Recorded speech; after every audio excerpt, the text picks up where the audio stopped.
Hello everyone. Today we talk about how to fix the app of Spotify.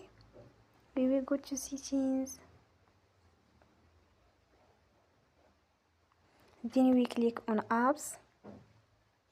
After that we search the app Spotify. And we click.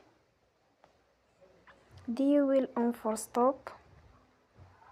After that we go to storage. Then we click on clear cache.